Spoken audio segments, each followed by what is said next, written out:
Welcome back to the second module for Manage Processes and Meeting Processes. In today's final module, we're going to be looking at how to coordinate meetings, minor events, and also travel arrangements. And these are the module outcomes that we're going to be looking at today.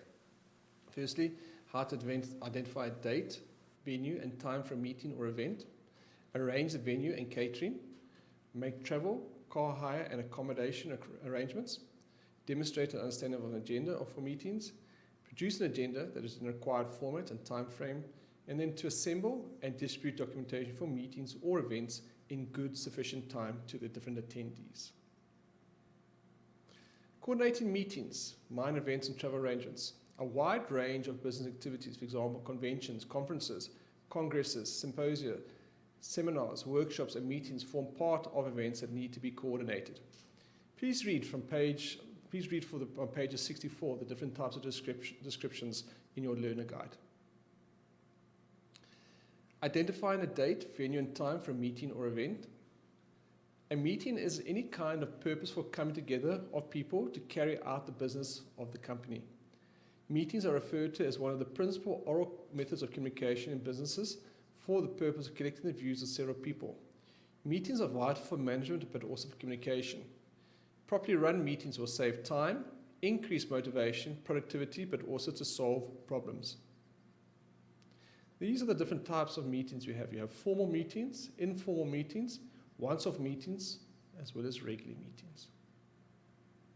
Events. Whatever the event, there may be many logistical but also administrative factors to actually consider. These mainly concern identifying and setting up of a suitable venue, maintaining good relations with guests and stakeholders, ensuring the safety but also the comfort of all the participants, and then lastly, monitoring the budget but also fundraising activities. Providing a range of dates for meetings or events to attendees. To ensure that these stakeholders are given the opportunity to provide their input, start your planning off on the right foot by suggesting a range of possible meeting or event dates in order to allow all participants the time needed to adequately prepare. Participants must be sent information about the event, usually via email, with a range of possible dates, and then they select the date which is convenient to them. Meeting dates and timing. Once you've received feedback from all or most of the key participants, you can then see which date is most convenient for the largest number of key people and then decide on it. Selecting the venue. The goals and objectives of the meeting will also dictate which is the venue selection.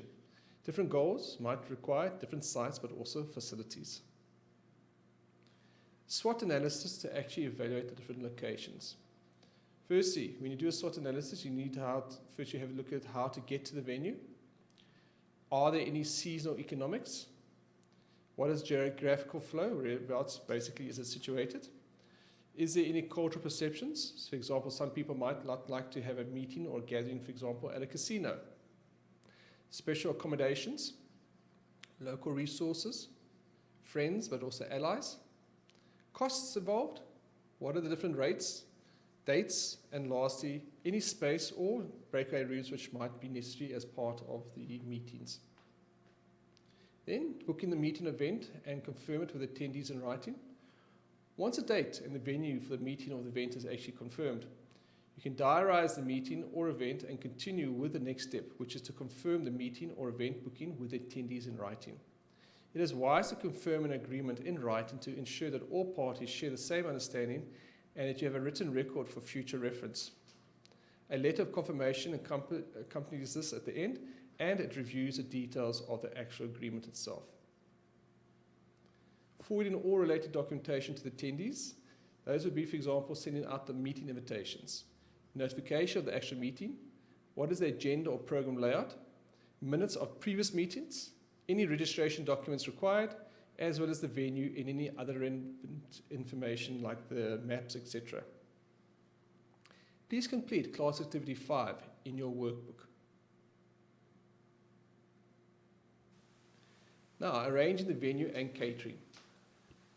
Use directories or internet for telephone, venue and conference centers, restaurants, as well as car rental, travel and accommodation.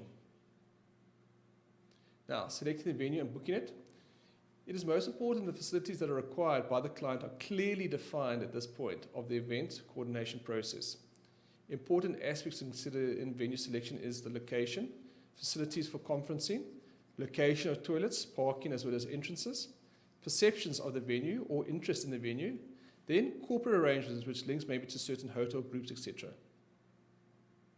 Confirming any special arrangements, logistics, meeting room layout as well as equipment required with a venue provider.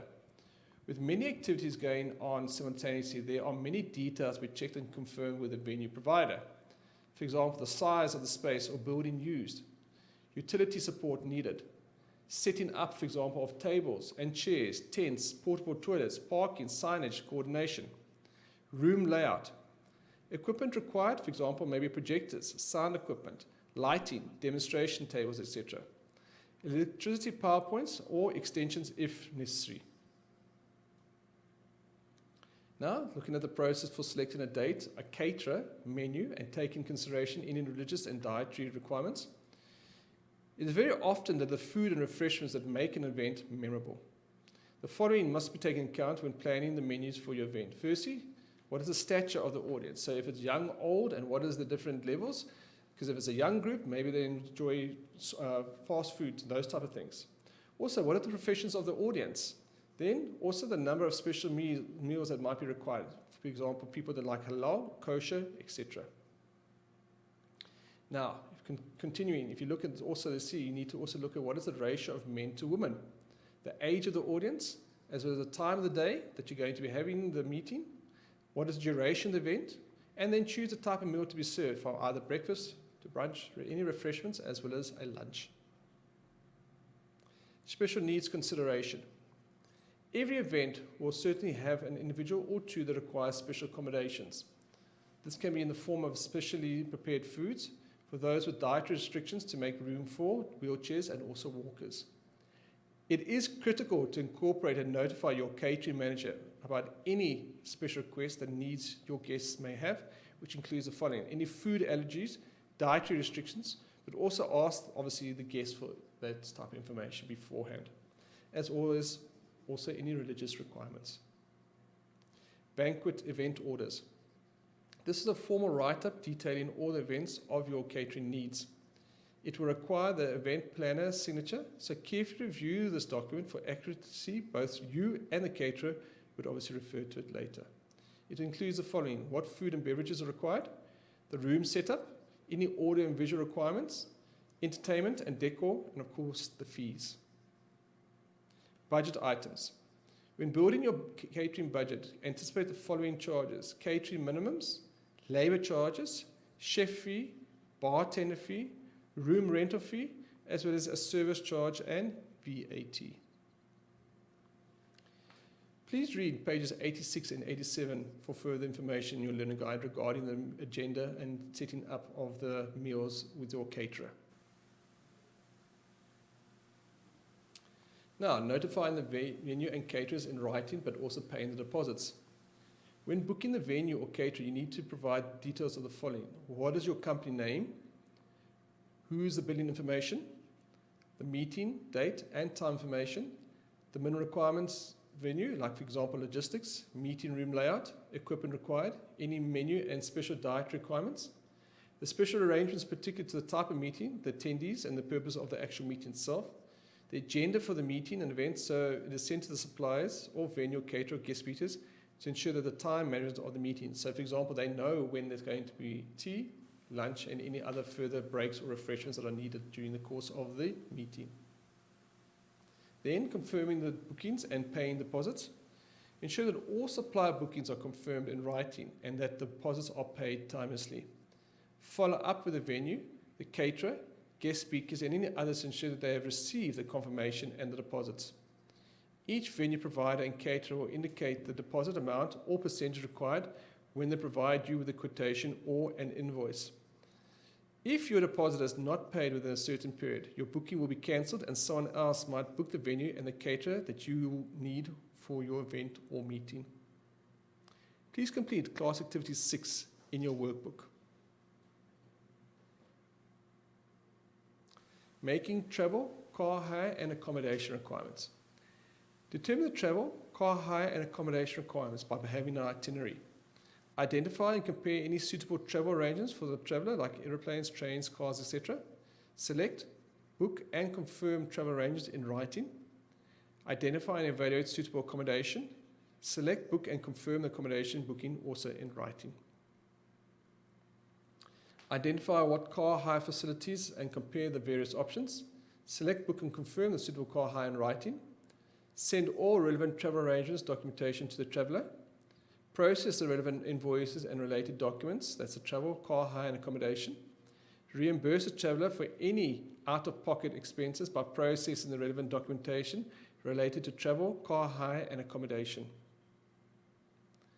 Determine the car hire and all accommodation requirements for all attendees. The first step in organising and controlling travel arrangements would be to set up an itinerary, and that is to have the name of the travellers, total and individual dates, departure and arrival times of trains and aircraft, any flight numbers for air travel, railway station names and airport terminal numbers where applicable, any hotel names, addresses, telephones and fax numbers, business names, addresses, telephone numbers and names of contacts, and all times using a 24-hour clock system to save confusion which may then arise from either being an AM or PM. Transportation. Transportation to and from an event is normally each guest's responsibility, but there are occasions when providing transportation is a necessity. Often, transportation is provided by hotel venues in which the guests will be staying as a service to hotel guests. If transportation is not provided, investigate whether there is reliable public transportation, what the availability of taxis is, and whether the venue is close to rental car depots. Then, secure suitable accommodation and confirm the bookings in writing. Firstly, what rooms are needed, either single, double, or a suite? What are the room rates? Accommodation for speakers, reservation confirmations, and then guests advise, of course, of their reservations. Then, also make sure that you have the following: the date that the person is going to be arriving, date that they will depart, hospitality suites, any transport that they might require, is there a shuttle service, and of course, directional signs of how to get to the venue or the accommodation. Identifying car hire facilities and confirming it in writing. South Africa's car rental companies generally offer competitive rental packages coupled with a varied car hire fleet catering for corporate rental and also airport transfers. Some of the major car hire firms are, as you can see here, Tempest, Avis, Europcar, as well as Budget, as well as Hertz. Many organisers would encourage participants to actually make their own travel arrangements, as it obviously saves a huge amount of work for meetings or even event organisers. Also, ensure that participants are aware that this obviously is their own responsibility, but they should also, if they are going to be making use of their own private transport, they need to have proper maps and, if necessary, GPS coordinates. Process invoices relating to travel, car hire and accommodation. To manage and process invoices and relevant advance disbursements relating to travel, car hire and accommodation, the following guidelines can be followed. Firstly, review the contract. Receive the signed contract within 2 business days. Complete a credit reference form, check. Complete a request for advance sheet for deposit. Issue the receipt of invoice, and then select your completed invoice to your finance department. Now, process for any relevant advance disbursements, travel, car hire, or accommodation. Firstly, you need to fill out a request for advance sheet for the amount required as a deposit. Attach a copy of the signed contract, and obviously keep a copy of that in your file. Also, you want the receipt of the invoice for the event, which should trigger payment from the finance department. Identify each attendee and provide a cost allocation method for other hotel costs like meeting rooms, meal functions, etc. Then forward a detailed and completed invoice with cost allocation to your finance department to process the actual payment itself. Please complete class activity 7 in your workbook. Producing an agenda in the required format and time frame. Certain documents such as agendas are necessary to actually facilitate the effective function of meetings. An agenda is a document which comprises of a list of meeting activities in the order in which they are to be taken up, at the beginning with a call to order and ending with adjournment. It usually includes one or more specific items of business to be actually discussed. The advantage of having a well-structured agenda, firstly, Confirm the time, duration, date, and place of the forthcoming meeting. Give members prior warning of what will be discussed at the meeting. It will guide members through the meeting, which indicates subjects that will be discussed in order in which they will be discussed and who is to take the responsibility for actually leading the discussion on those specific issues. Also presents a manageable list of items that can be adequately discussed in the time available. Also, ensuring that the matters on the agenda appear in logical and systematic order. A simple meeting agenda may be headed with the date, time, and location of the meeting, followed by a series of points outlining the order of the agenda. The agenda items should focus on the deliverables for each and every step.